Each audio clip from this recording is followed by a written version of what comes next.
कर्णप्रिय संगीत से सजी लव ट्रायंगल के थीम पर बनी कुछ बेहतरीन फिल्मों की बात की जाए तो उनमें एक नाम जो उभर कर आता है वो है 1965 की साधना की खूबसूरती, राजेंद्र कुमार के चार्म और फिरोज़ खान की हैंडसमनेस को एक धागे में पिरोती हुई फिल्म आरजू। तो फिर आरजू फिल्म के बारे में सब कुछ जानने के लिए आप चैनल को सब्सक्राइब कीजिए और वीडियो को पूरा देखते रहिए। फिल्म को रिलीज किया गया आज से लगभग 66 साल पहले साल 1965 में 15 जनवरी के दिन। फिल्म को सागर आर्ट कॉरपोरेशन के प्रोडक्शन बैनर तले बनाया गया और इसके निर्माण, निर्देशन, कहानी, पटकथा और डायलॉग्स लेखन का जिम्मा संभाला महान फिल्म मेकर रामानंद सागर ने। फिल्म के लीड और सपोर्टिंग रोल्स में नजर आए ओबियसली राजेंद्र कुमार, साधना, फिरोज़ खान, नाजिमा, नाजिर हुसैन, महमूद, अचला सचदेव, नाना पाल सीकर, ब्रह्म भारद्वाज और हरीश शिवदासानी। अब बात करें अगर संगीत की तो लगभग 2 घंटे 56 मिनट की कुल लंबाई वाली इस फिल्म में लगभग 27 मिनट 25 सेकंड की लेंथ के कुल 7 गाने रखे गए। गानों के मुखड़े कुछ इस प्रकार हैं। जब इश्क कहीं हो जाता है, बेदर्दी बालमा तुझको, अजी रूठ कर अब कहाँ जाइएगा, अजी हमसे बचकर कहाँ जाइएगा, ए फूलों की रानी, ए नरगिसे मस्ताना और छलके तेरी आँखों से। गानों को कंपोज किया शंकर और जय किशन ने और गानों के लिरिक्स लिखे हसरत जयपुरी ने। साथ ही साथ इन गानों को गाया आशा भोसले, मुबारक बेगम, लता मंगेशकर और मोहम्मद रफ़ी ने। व्यूअर फिल्म की ह्यूज पॉपुलैरिटी में इसके संगीत का भी अहम योगदान रहा है क्योंकि फिल्म के सारे ही गाने बेहद ही मेलोडियस हैं और ऊपर से कश्मीर के खूबसूरत लोकेशंस गानों की लोकप्रियता में 4 चांद लगाने का काम करते हैं। खैर अब बात कर लेते हैं अवार्ड्स की। तो 13वें फिल्म फेयर अवार्ड्स में आरजू फिल्म को कुल 5 अवार्ड्स के नॉमिनेशन मिले। फिल्म के लिए बेस्ट डायरेक्टर का अवार्ड नॉमिनेशन रामानंद सागर को मिला, पर अवार्ड जीता यश चोपड़ा ने वक्त फिल्म के लिए। फिल्म के लिए बेस्ट एक्टर का अवार्ड नॉमिनेशन राजेंद्र कुमार को मिला, पर अवार्ड जीता सुनील दत्त ने। आरजू के लिए बेस्ट स्टोरी का अवार्ड नॉमिनेशन रामानंद सागर को मिला, पर अवार्ड जीता अख्तर मिर्जा ने वक्त फिल्म के लिए। फिल्म के लिए बेस्ट म्यूजिक का अवार्ड नॉमिनेशन शंकर जयकिशन को मिला, पर अवार्ड जीता संगीतकार रवि ने फिल्म खानदान के लिए।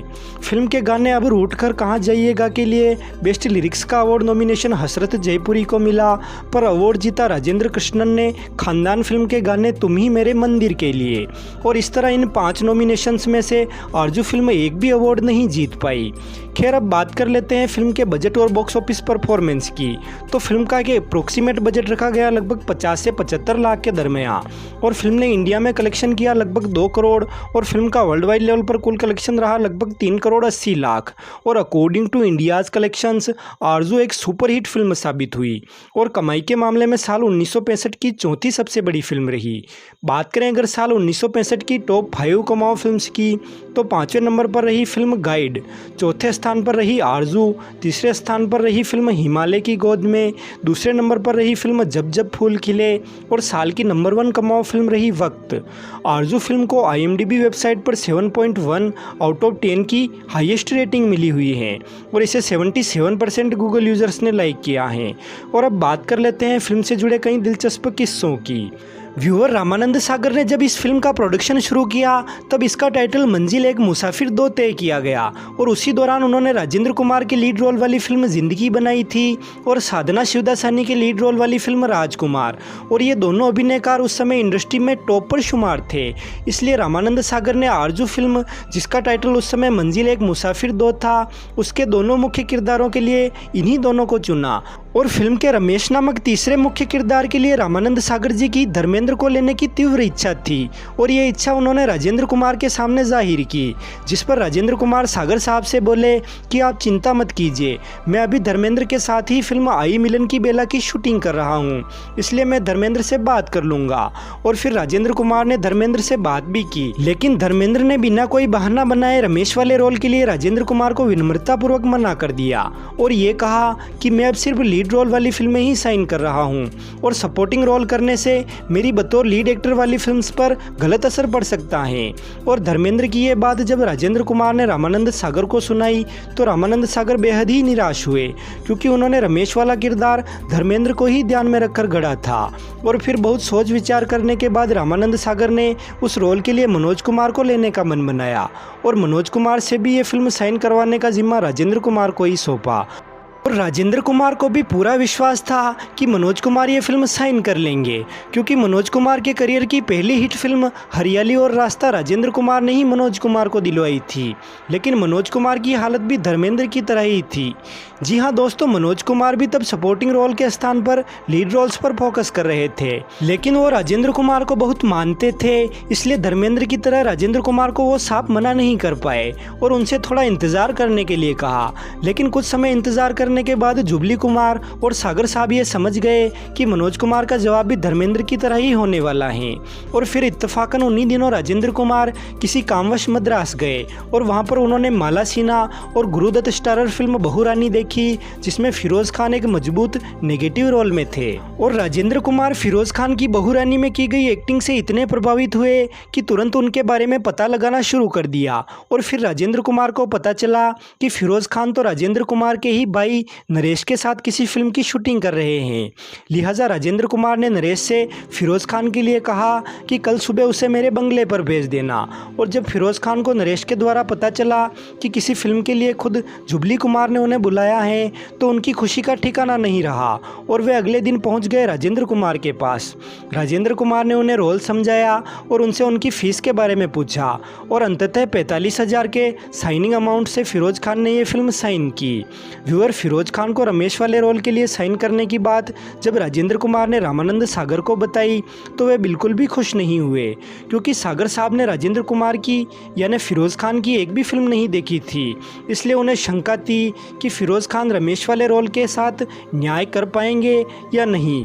लेकिन जब फिल्म रिलीज हुई तो फिरोज खान को काफ़ी पसंद किया गया और फिल्म भी बड़ी हिट रही। वैसे फिल्म में राजेंद्र कुमार के कैरेक्टर का नाम गोपाल था और फिरोज खान के कैरेक्टर का रमेश। और आरजू से एक साल पहले साल 1964 में रिलीज हुई ब्लॉकबस्टर फिल्म संगम में भी राजेंद्र कुमार के कैरेक्टर का नाम गोपाल ही था, और वो कैरेक्टर भी बिल्कुल फिरोज खान के आरजू वाले कैरेक्टर के जैसा ही था।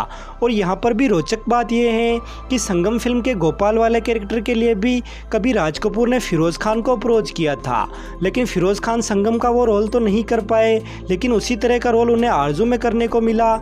इस बात को फिरोज खान ने खुद के लिए बहुत बड़ी अपॉर्चुनिटी बताया, और इसके साथ ही आरजू फिरोज खान की मेजर पॉजिटिव रोल वाली पहली फिल्म बनी। वरन इससे पहले बहू रानी में वो नेगेटिव रोल में नजर आए और सुहागन में उनका रोल बेहद ही छोटा था। और जिन फिल्म्स में फिरोज खान लीड रोल्स में नजर आए वो फिल्में बी ग्रेड के टैग से बदनाम थी। फ्रेंड्स, खबरों की माने तो इंडस्ट्री की पहली संगीतकार जोड़ी के दोनों सदस्य यानी शंकर जयकिशन आरजू के निर्माण के समय अलग अलग काम कर रहे थे। लिहाजा सागर साहब ने आरजू फिल्म के म्यूजिक कंपोजिशन का जिम्मा जयकिशन को सौंपा, और जयकिशन भी आरजू के संगीत निर्देशन का काम अपनी तरफ से पूरा करके किसी विदेश यात्रा पर चले गए।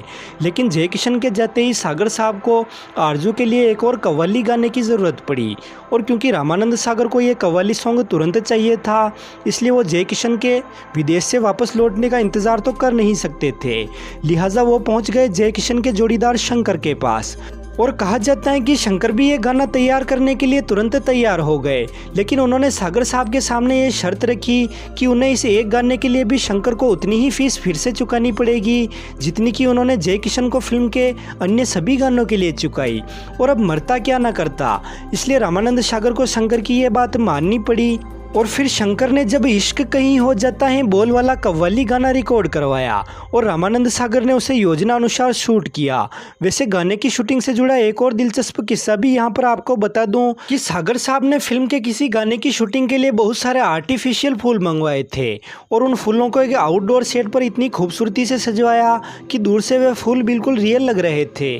और उसी दौरान उस जगह के एक लोकल मिनिस्टर सेट पर शूटिंग देखने पहुंचे, और उन मंत्री जी ने जब वे आर्टिफिशियल फूल देखे तो वे हैरानी से सागर साहब से बोले कि वाह डायरेक्टर साहब, फूल तो काफ़ी खूबसूरत खिले हुए हैं, पर ये फूल खिले कब? मुझे तो पहले पता ही नहीं था कि हमारे शहर में इतने खूबसूरत फूल हैं। दोस्तों, इस बात से आप ये तो समझ ही गए होंगे कि मंत्री जी उन आर्टिफिशियल फूलों को रियल समझ रहे थे, और तब उन्हें सागर साहब ने बताया कि ये फूल यहाँ पर बड़े नहीं हुए हैं, इन्हें तो यहाँ मंगवाया गया है। दोस्तों, आरजू फिल्म को राजेंद्र कुमार द्वारा की गई बेहतरीन एक्टिंग के लिए भी याद किया जाता है, क्योंकि इस फिल्म में राजेंद्र कुमार ने कॉमेडी के जरिए अपने चाहने वालों को हंसाया भी और क्लाइमैक्स की गंभीर अदाकारी से दर्शकों की आंखें नम भी की। और राजेंद्र कुमार की इस अदाकारी से प्रभावित होकर उनका एक फैन रामानंद सागर के ऑफिस पहुंच गया और फिर रामानंद सागर ने भी उस फैन की सिचुएशन देखकर राजेंद्र कुमार को तुरंत अपने ऑफिस में आने के लिए कहा। और राजेंद्र कुमार जब सागर साहब के ऑफिस पहुंचे तो उन्होंने देखा कि एक आदमी बैसाखी के सहारे हाथ में फूलों का हार लिए हुए खड़ा है। और राजेंद्र कुमार को देखते ही वो हार उसने राजेंद्र कुमार के गले में डाला और आंखें नम करता हुआ बोला कि मेरा एक पैर नहीं है और इस वजह से मेरे मन में आत्महत्या के विचार आने लगे थे। लेकिन तभी मैंने आरजू देखी और उसमें आपको मेरी ही तरह एक अपाहिज की भूमिका में देखकर मुझे जीने की नई ऊर्जा मिली। मुझे यह नया जीवन देने के लिए आपका बहुत बहुत शुक्रिया। उस व्यक्ति की ये बातें सुनकर राजेंद्र कुमार भी इमोशनल हो गए और उन्होंने उसे गले लगा लिया। और इस वाक़ये से ये बात और भी पक्की हो गई कि आरजू में राजेंद्र कुमार ने बेहद ही उम्दा अदाकारी दिखाई। व्यूअर, अपाहिज होने के बाद हीन भावना महसूस करना और अपने लवर के मुकाबले खुद को कम आंकने वाले थीम को बाद में साल 1980 की नवीन निश्चल और शबाना आज़मी स्टारर फिल्म एक बार कहो और 1999 की आमिर खान व मनीषा कोइराला स्टारर फिल्म मन में भी दिखाया गया था। और इन दोनों मूवीज़ और आरजू के प्लॉट में मात्र इतना अंतर था कि आरजू में हीरो अपाहिज होता है और एक बार कहो तथा मन में हीरोइन। और असल में इन तीनों ही फिल्मों का ये थीम 1897 के एक फ्रेंच नाटक आयरानो डे बर्गेरेंग से इंस्पायर्ड है। तो दोस्तों, ये थी 1965 की एक बेहतरीन फिल्म आरजू पर हमारी एक खास पेशकश। ये वीडियो और इसमें की गई मेरी मेहनत अगर आपको पसंद आई हो तो वीडियो को लाइक कर चैनल को सब्सक्राइब कर मेरी हौसला अफजाई अवश्य करें। धन्यवाद।